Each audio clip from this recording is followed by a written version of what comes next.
Welcome. In this video, I'll show you how to delete a space in Wrike. All right. First up, go ahead and log into your Wrike account. Now, once you're in here, go to the left panel and go ahead and select the space where you want it to delete. For example, this space right here, product manufacturing. As you can see here, when we click on three dots, we will not be able to delete the space itself. You just have the option for space settings and to hide it. Okay. If you want to hide it, just go ahead and do so. If not, let's continue.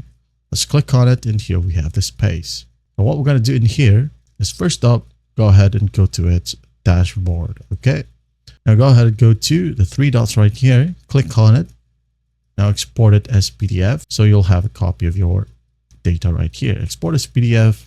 Write down the page width and height, orientation, landscape, scaling would be 100%, and just hit on export. All right. A download page should pop up, and it says here, please do not close this browser until a download page pops up. Just wait for it. Here you go. I'm going to save it on my desktop. You can go ahead and save it wherever you want. Okay. Like 2025. Save. And once that's done, go back to space overview. Okay.